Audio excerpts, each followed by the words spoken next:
I'm John McAfee. I have no clue what I'm going to talk about today. I've spoken to many of you starting last night at the dinner. And what I thought I might talk about, I think, is totally lost now, based on the input that I've received from many of you. What I'd really like to talk about is my traveler's guide to Central America, because that was suggested by a couple of you. But I will not, since it sounds inappropriate. So I'm going to talk about security. And security, I think, is something very, very germane, very central to every aspect of the blockchain and of Bitcoin. And here is why. If you're a hacker and you're stealing information, up to this point, you have had to find a third party to sell that information to. And depending upon the type of information, the third party pool gets smaller and smaller. If I'm stealing the design for a new stealth bomber from the Pentagon, then who are my potential buyers? It's a very slim pool, and it's a very risky thing to do. So information has value, or has had value, based only on who it could be sold to and what the information was. If I'm stealing a bunch of passwords, then I've got to use some Russian hacking pool that's going to put them up on the dark web, and we'll sell you 100,000 passwords for $1,000, or whatever the price is. But what about Bitcoin? Bitcoin is the information, is it not? The value of the information is inherent in the information itself. I mean, what a boon to hackers. Now, what has happened so far has been trivial, I promise you, to what is going to be happening very soon. Because hackers do one thing very well. They sniff out their target, they study their target, they analyze their target, and when they strike in a very big way. You've had a few big strikes already. The third largest Bitcoin exchange, nearly $100 million is out the window. The Dow, $65 million, even though that was unwound through a hard fork, which I totally disagreed with, by the way.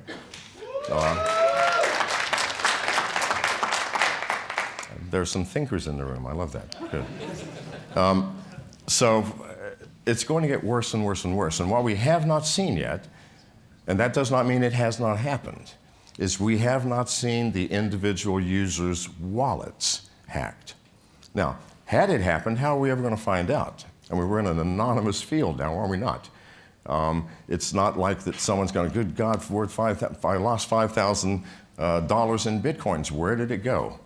Well, it could have gone anywhere. We're looking at a number of potential alt currency exchanges for possible acquisition. So I've been spending a lot of time converting Bitcoins to Ethereum and Ethereum to DAO and Steam and you name it. I frequently will lose $3,000 to $4,000 in one night simply because I'm tired. Think about that. No, really. So when you're doing a currency exchange, you've got your Bitcoin wallet, you've got your exchange wallet, and then you've got your receive wallet in whatever currency it's going to be. Let's say it's Ethereum's. So I've got three things I've got to juggle. And after I've done this 100 times, my brain gets juggled. And I get my wallets confused. And then what happens? That money disappears. Well, it doesn't actually disappear. The exchange is usually the beneficiary, but there's no way to recover this. No way. So, and if I can lose the money, I promise you other people can too. So that's one thing, and that's losing it through stupidity. But I think what is far more serious is losing it through hacking. And how does that happen? I know people, especially in California, a lot of strange people in California, that have $100,000 or more on their smartphone, wherever my smartphone is. I know I have one. Anyway, $100,000 on a smartphone. And they say, well, I'm using the Mycelium wallet, and it's secure. It's secure? Give me your phone number, and in 5 minutes, I will have all of your Bitcoins. Now, you think that's bragging. It is not. How do you do it? There are at least 100 million telephones in this world that have spyware on it, including keyloggers. How do you get that? Has anybody ever visited a porn site? None of the people here, good. But those outside who have. I promise you, I don't care which one you visited, you have a keylogger on your phone. How? If it's an Android, the first thing that happens is when you first do a drive-by of the site, it sets the download authorized applications flag on your phone. The first click, if you happen to see something that might be interested, I think I'd like to watch that, you now have the spyware on your phone. You all do if you've been there. Now, who's watching? I have no clue. Janice, is there any water anywhere? Oh, never mind, it's here. Sorry. Who's watching? I have no clue, but neither do you. But whoever it is, it's not anyone who has your best interest at heart. And what can you do with that spyware? Well, not just the keyloggers, but also screen capture. So what can you do? Let's assume you've got the spyware, and you have a whole group of hackers somewhere. Russia, the Ukraine, China, Kansas City, I have no clue, but they're somewhere. And they're monitoring all of these tens of millions of phones. And suddenly, you're into Bitcoins, and you download the Mycelium wallet, or some other wallet. Well, what's the first thing that happens? What are your seed keys? Where is it displayed? Now, let's forget about encryption. Let's forget about how secure everybody says these wallets are. To get your seed keys, you have to read them from a screen, do you not? Where is that screen? It's on your phone. Where has that phone been? Maybe to a porn site. All right, so now you have an infected device, and someone is watching, and they have a piece of software in their keylogger that says, wait for anybody downloading any one of these 25 wallets. As soon as that happens, get ready. As soon as you run it, it'll say, the first screen that comes up will say, do you want your seed keys? Yes, no, whatever. As soon as that click happens, the very next screen is captured. Those are your keys. I now have your keys, if it's me. I'm not saying it's not me or it is me, but whoever it is has your seed keys. What does that give them the power to do? Pardon? Take all of your money. All they have to do is go, yep, I lost my wallet. Here's my seed keys. Redo it. Oh, good Lord, I have 100 Bitcoins. I forgot that. I want them all now. In fact, convert them to my Ethereum account immediately. And I'm going to convert that to something else. And pretty soon, you can't trace it. You will never find it. And you will never recover it. Now, has that been happening? I don't know. If it hasn't, I would certainly be surprised. But I promise you this, just like a massive hack of an exchange or the Dow, there will come one day where simultaneously everybody's wallets is emptied. Now, then that will make the news. But by then what? It's too late. Because it's always too late when we find out about a hack. The Office of Personnel Management in America was hacked in 2015 by somebody who took the records of 23 million employees, of every employee of the US government for the past 50 years, including all of our top secret cleared employees. That hack began in 2013. It was discovered in 2015. This is the problem. And so, why am I even into the Bitcoin arena? Number one, because I see where alt currencies are going. Cryptocurrencies are here to stay. They will not go away. It is Pandora's box, for good or ill. You will not shove this back in the box. It does not matter what governments want to do. And we all know what they want to do. Number one is collect taxes. Well, that's really hard in the Bitcoin arena, isn't it? Very difficult to do. And in some other currencies, even more difficult. But governments will have to bite the bullet eventually because you cannot suppress it. It is like trying to suppress drinking alcohol. No matter how illegal you want to make it, people will drink alcohol or smoke weed or whatever it is they want to do. And now that the box has been opened and we are using it, it will not go away. So it's here to stay, and I know that. And I see that it will become, if not Bitcoin, it will be some alt currency that will become the standard for the world at some point. And I believe that will be at some point in the near future.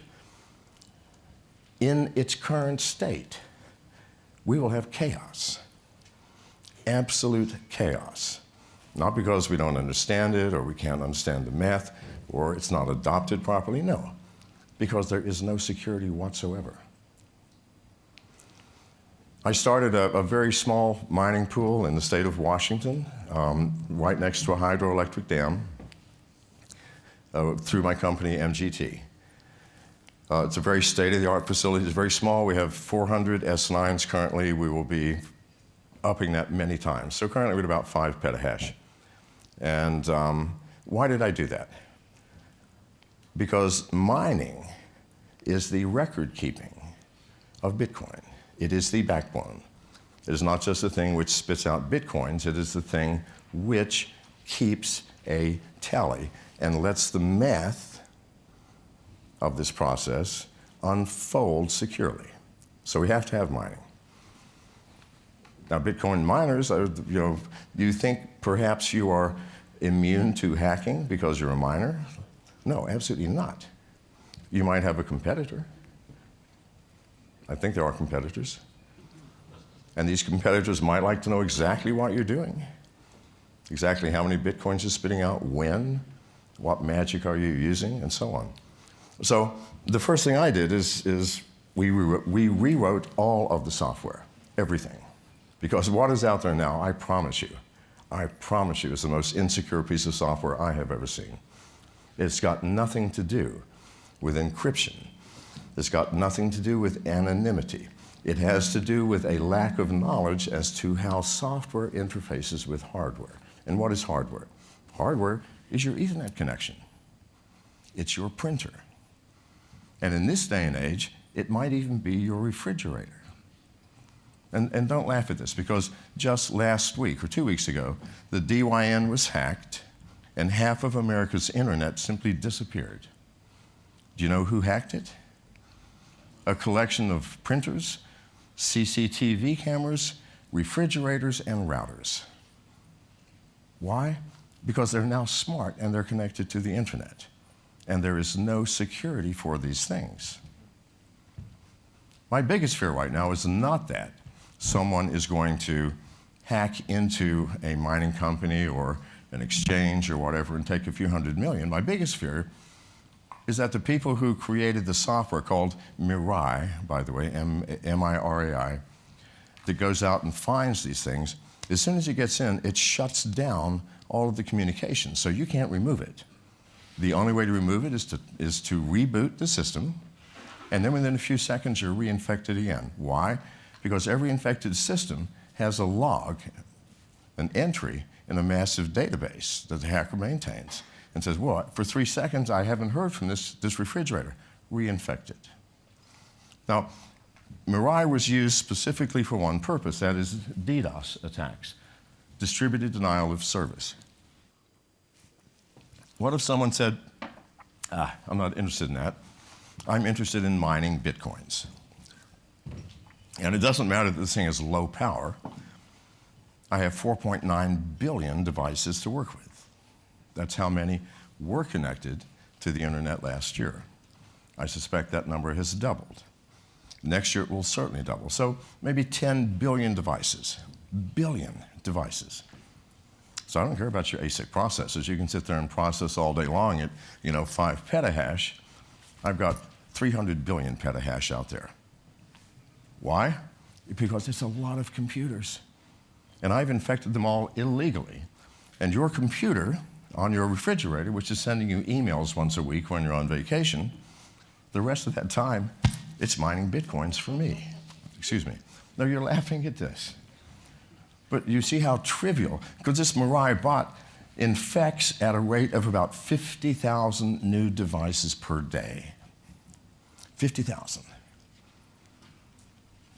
I could own the Bitcoin world by sitting back in my room and paying no money and spending about a week recoding the Mirai bot and then have everybody mining Bitcoins for me. Now, is that illegal? From a Bitcoin standpoint, it's not.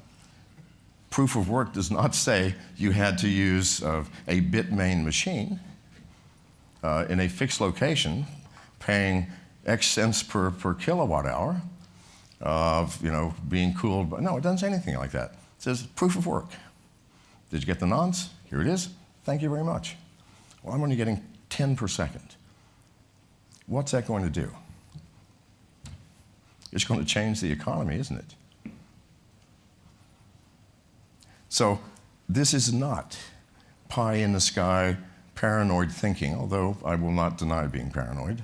It's impossible to be in my field. No, seriously, you can't be a computer security person and not be paranoid.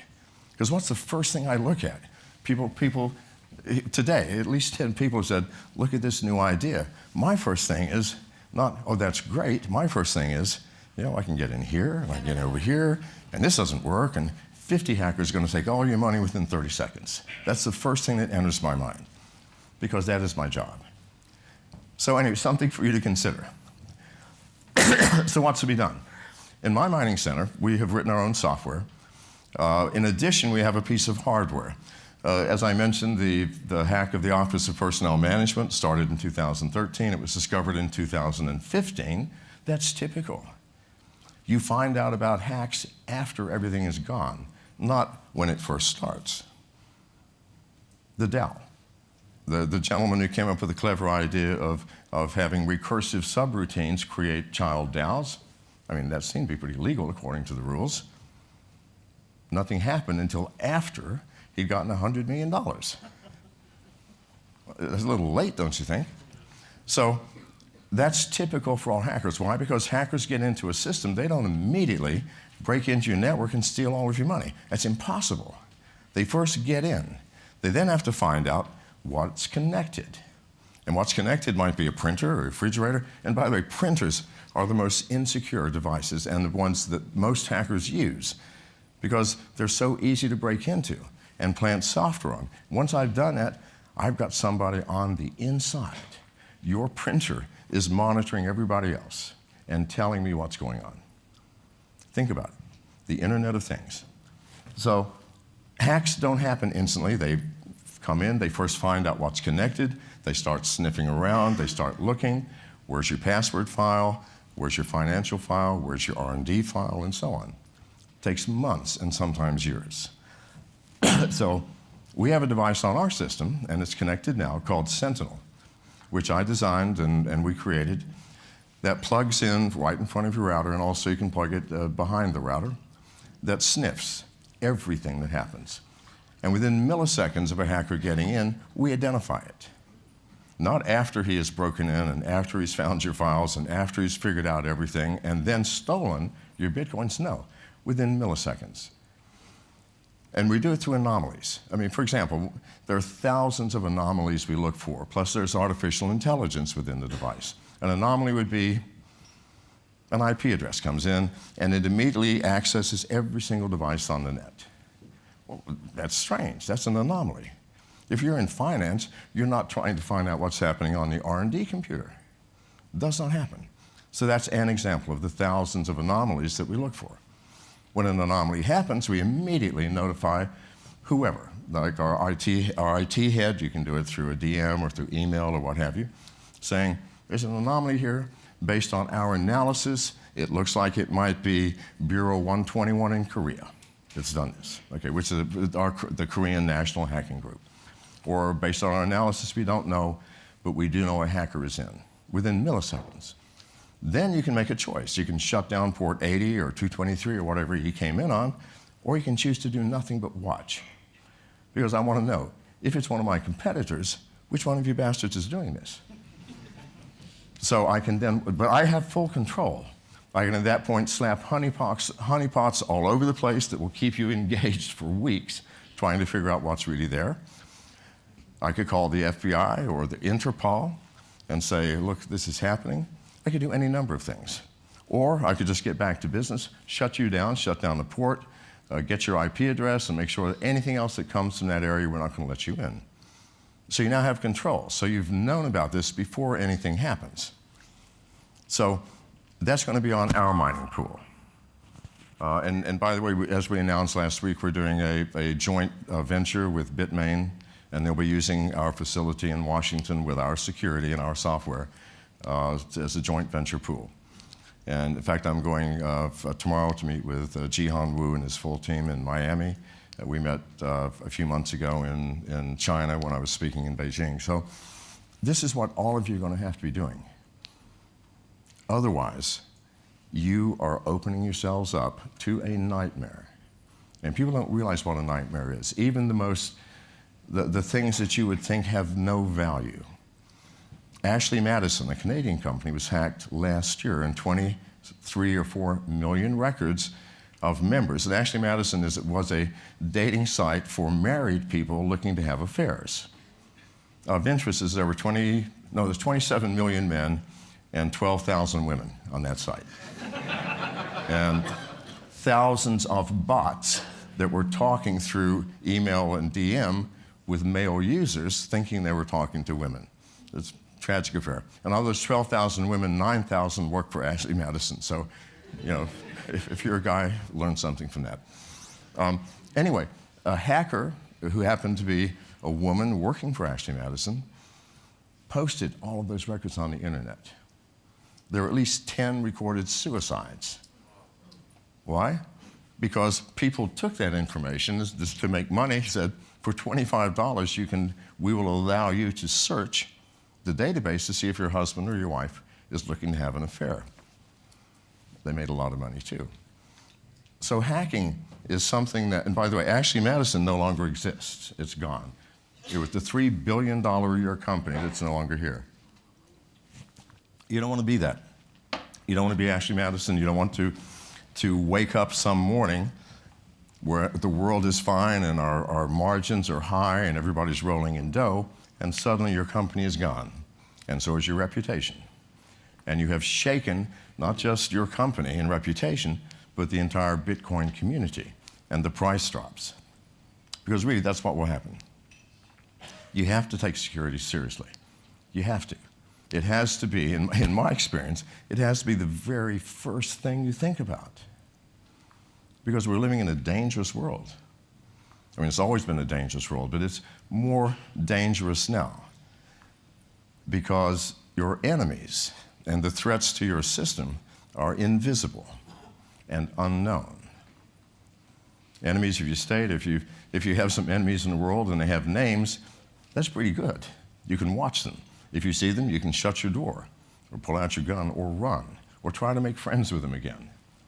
But what you do in the hacking world, an invisible ghost trying to steal everything that you have, and you have no way of even knowing that they are there. That has to change. You have to know that they're there the instant they arrive, and you have to take precautions. And I'm done. Let me take questions. There's got to be questions out there. Yes, sir.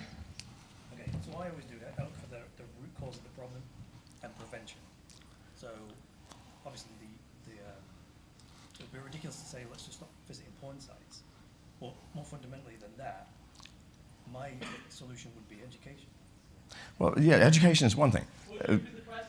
The question is, what are the solutions? And the gentleman said that certainly number one is education, and that's correct. But that's what's been happening up here in the past 25 minutes, as I've been trying to educate.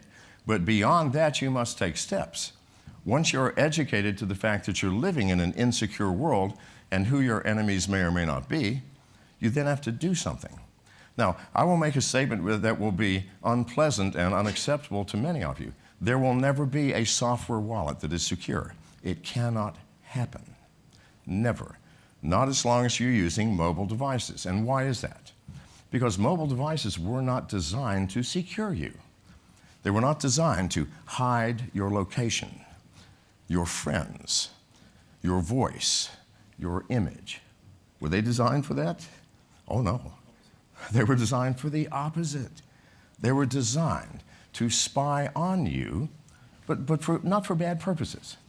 To know where you are, who your friends are, your contacts, what color shoes you just purchased or sweater.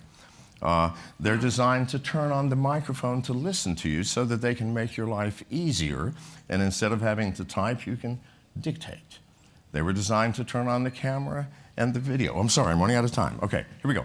So no, they are insecure devices designed to spy on you so that people can sell you shit. As long as other people can sell you things through it, they can hack you through those same facilities. So there won't be one. Hardware wallets, that is the only way. Well, I'm not touting anyone, but Trezor has one with its own screen. You have to have a separate screen on the hardware device. Otherwise, why bother keeping your coins in a hardware wallet when they have your seed keys through software? Anyway, my apologies, I ran over time. Sorry.